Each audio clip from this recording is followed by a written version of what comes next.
No, you're comfortable now, right? Yes. Yeah, amazing. Amazing, right? Amazing modern technology. So Yeah. here we are. Hello, it's Kristen Eykel. I'm here at the Sedona Yoga Festival 2017, and I just got lucky enough to find two of the most beautiful and radiant teachers possible this weekend, and so I wanted to take a moment and let our beautiful teachers speak for a second and really transmit and share with you the reason why those who are in service, why they're in service, and what causes someone to devote their life to the practice of offering this gift of this energy to others. So first we'll start with this beautiful divine goddess. Tell us who you are, why you're here, and what your practice is, Mama. My name is Devi Mohan. Well, practices, it's just all flowing naturally, spontaneously, and it evolved over time. At the moment, I dedicate myself to teaching yoga. We call it the Himalayan School of Traditional Yoga, bringing back the original values of the ancient masters who selflessly gave this profound knowledge without ever turning it into any dogma. And the knowledge was codified by Maharishi Patanjali. So we do our best to live those values and teach the genuine yoga as best as we can. So that's the Himalayan School of Traditional Yoga. Secondly, I do Maitri healing. In fact, I'm an instrument of that healing.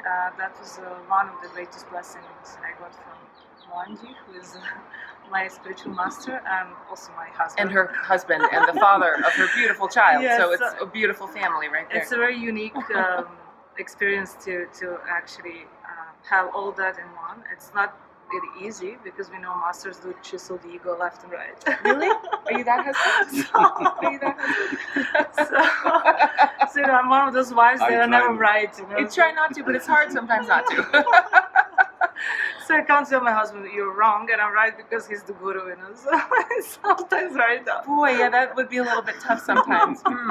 Guru, you have to pick up your socks. I'm sorry. This is your wife speaking. Yes.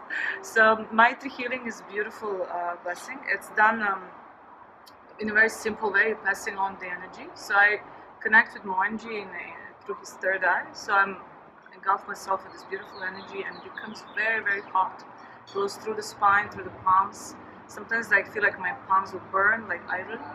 It becomes very hot. Mine are tingling just being with both of them. I gotta tell you, it's like, and we'll send some to you guys because look, it's enjoy this beautiful blessing from these teachers. And it's really beautiful. We go through the chakras from the front and back side, and at the end the Kundalini. We just cleanse the path for the Kundalini to rise when it's ready. And the aim is not just to do physical, emotional, mental, or spiritual healing. It's also to go to the causal layer, the subtlest layer, where there are seeds of karma. And those seeds that we are allowed to remove, which are not part of the so-called prarabdha karma, which is the destiny path which you're not supposed to meddle into, no matter what. Right? So this is the aspect of karma we don't touch. Otherwise, everything else is being worked on, and beautiful results are happening. So this is very fulfilling. Then thirdly, I'm a president of Eykel Foundation, which is a charity again started by Mohanji in 2003. Started as Care Charitable Trust. Also Eykel Foundation. Yeah, it started with Care, and then internationally it evolved as Eykel Foundation. So that's eykelfoundation.org, and we do as much as we can. We inspire people to join in and do selfless service. So empowering the helpless, mainly the children, the orphans, the elderly, animals, whatever we can do. So that it's really beautiful to see the effect of that work. And it's like you think, for example, when you sit and do meditation, you just do one act of charity and then you sit and you see the difference, right? Because it's all about expanding yourself, about giving, and then experience yourself beyond the realm of ego and physical body. So it truly is that in giving we receive. And once you experience that, you understand the whole game. And I always pray that my karma becomes my dharma, so that I live my dharmic duty and just surrender and flow with it.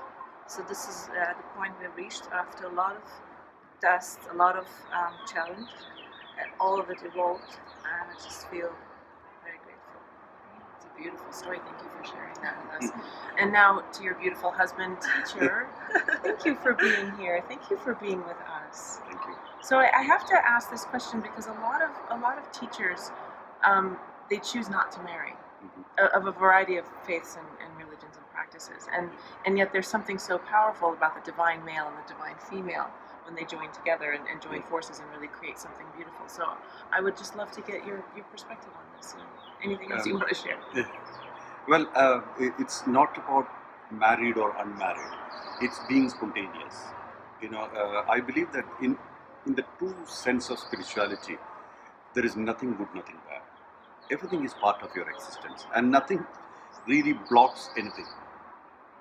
It's all in the. It's a game of the mind, thinking that if I do not have it, I'll be better off. Like some people feel that they go elsewhere, away from the society, and then they feel better. I think quite a lot of stuff are escapist. Yes. I mean, we have to face everything, and I think we should. And there is no problem with it. I do not believe that anything can stop you if your determination is 100%. And also, it's not even your discrimination. It's bringing the priorities into the front. I believe that spirituality is not an option. If you think spirituality is an option, then all these obstacles matter. If spirituality is not an option and it's part of your system, nothing matters. Because there is no matter anyway, right? It's all energy. Yeah, it's all right. energy, and everything is you. And by restricting your sexuality or your sensuality or your romantic aspect, what are we gaining? Everything is you. Isolation. But what happens is it becomes suppression. If it is actually you have overcome the need for anything in life, this is a good idea. It's a good idea that if you have gone beyond, you crossed over certain things, but for which you need to actually have nothing to do with it. Like, for example, a person who wants to have alcohol, and at certain point in time he says, I had enough of alcohol in this life, I don't want any more, and he crosses over. Then even if you bring the best of alcohol, he wouldn't want it. Then he's stable in that position. That's okay. Otherwise, it's not okay. We are suppressing. In the name of spirituality, we suppress quite a lot of stuff, and that actually comes out at a different point in time. Whatever is we suppress, it's postponement. Absolutely. Yeah, it's not going away from the system. So I never think that anything is good or bad in the path of spirituality or in the path of life. I mean, whether it is physical life, emotional, intellectual, spiritual, personality based, nothing is good, nothing is bad. Everything is, just is. So accept it as it comes. So let me ask you about that accept it as it comes, because we come as this spirit form into this physical body, right? Yeah. With all of its pleasures and challenges. Yeah. What does spirit want? Nothing. So why come in the body? Just like the petrol of the car, it never wanted anything. But it's a contract of consciousness. It is called the Shiva and Shakti. Shiva is the pure spirit who is completely conscious, but at the same time it has no needs, completely transcended. The Shakti is the aspect of the duality, the drama. So Shiva and Shakti together becomes power. Yes. And then it's the whole drama is happening. The manifestation happens. Likewise, I would say the biggest gift Shiva gave to himself is Shakti. Well, clearly. So just right there. So. Because without Shakti, there is no expression. There is no need for expression. The need for expression happens only on the basis of relativity. You are maintaining relativity. So in that relativity aspect, there should be expression. Relativity creates space. Space creates time.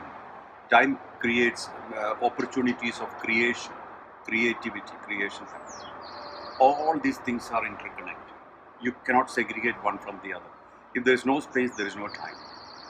If there is no relativity, there is no expression.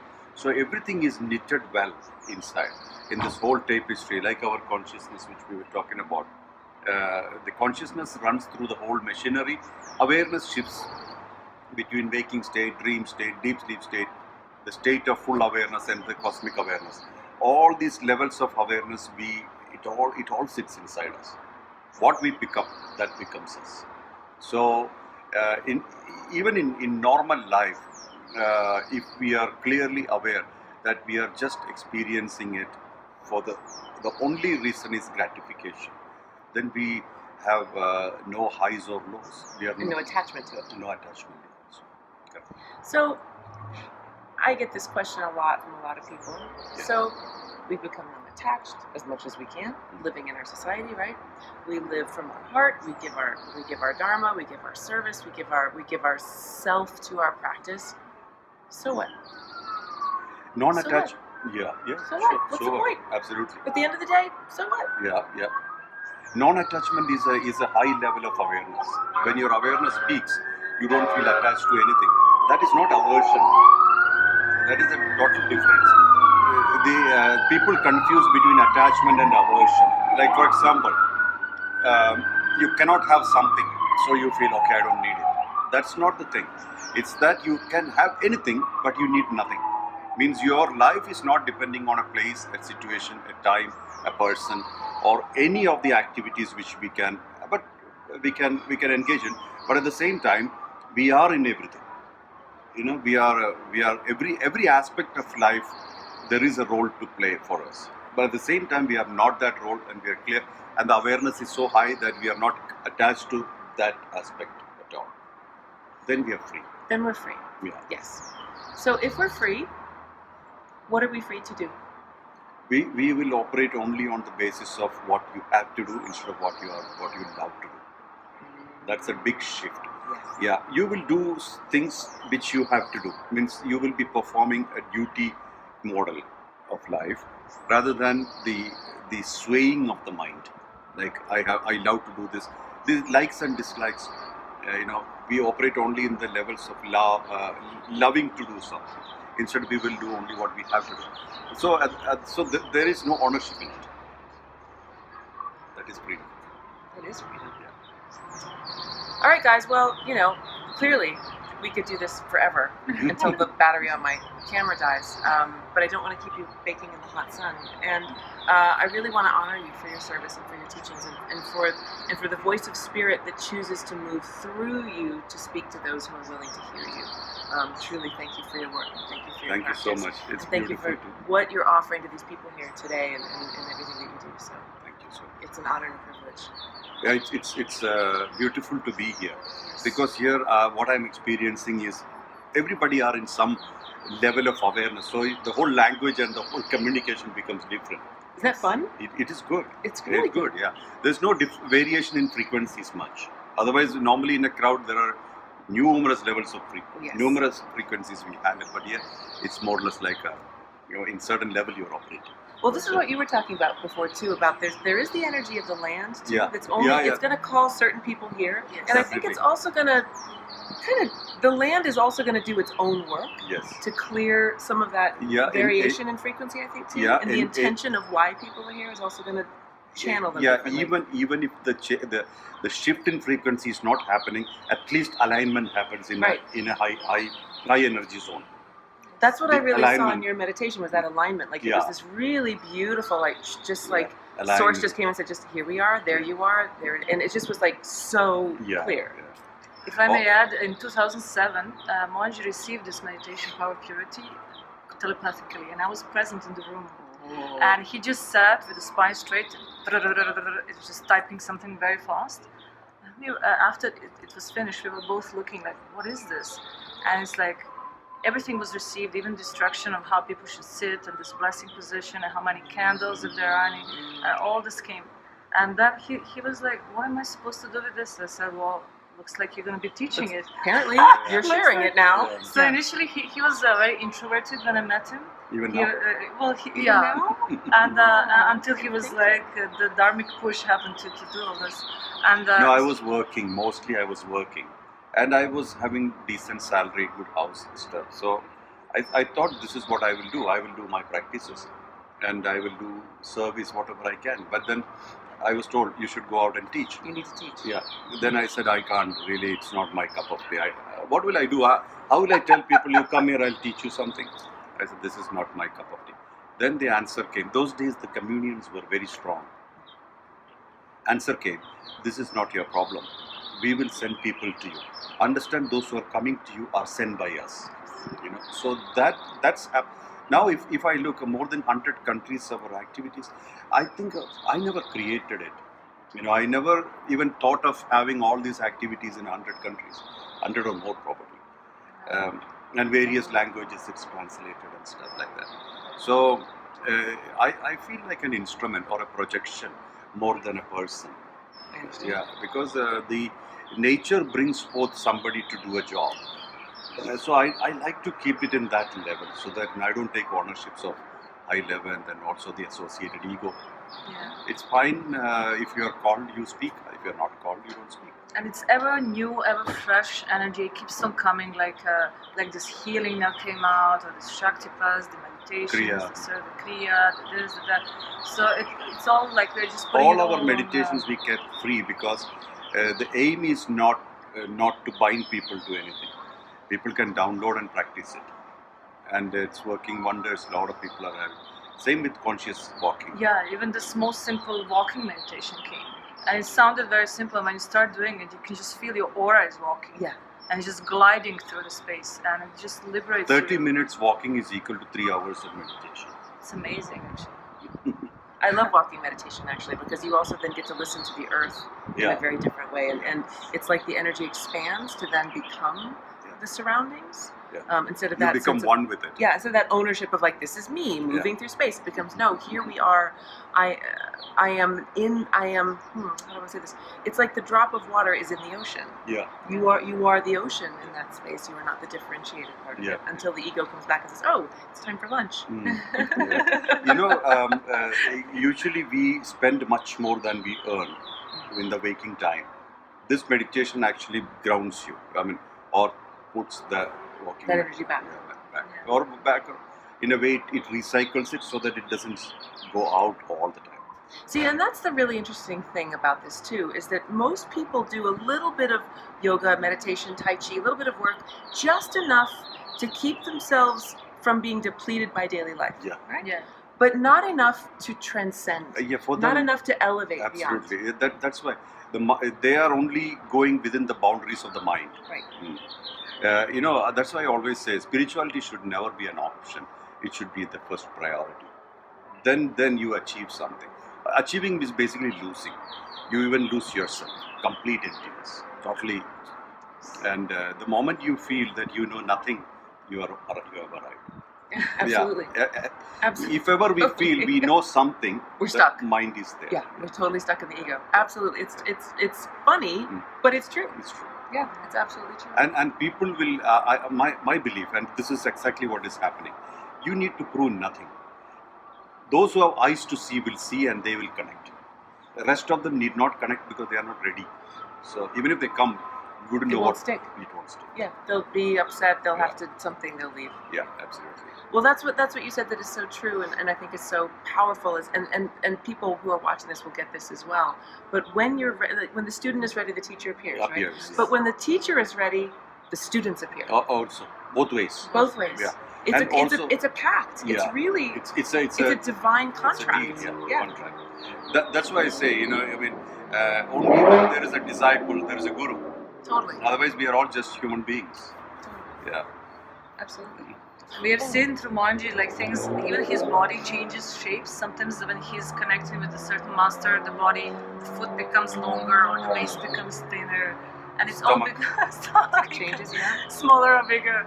It's too much fun. And the beauty of it is that what I've understood is that he becomes so empty and it's really just an instrument. And when we sit in his aura, things just speed up for us. There's a lot of profound cleansing that happens in his retreats. So like people would like to meditate, but the baggage is too heavy, you know? They're not enjoying the trip because so much of luggage is being dragged all the time. them. So first you need to remove that, then go into the love, the opening, expansion, the spread. And it's beautiful the way, like within 5 days of retreat, so much happens. So he mainly works with smaller groups of people so that he really takes them in We that have intense... people 150 to 100. yeah, That's a small group. 150 to 200. No, but That's the little okay, lunch. it's getting a bit, it's increasing, but we are aiming to have small groups, but we'll see how it goes. Well, you know, again, there's no such thing as time or space. There's no you, there's no me. So 150 is just one. Yeah. Yeah. You know, it's the same. Absolutely, absolutely.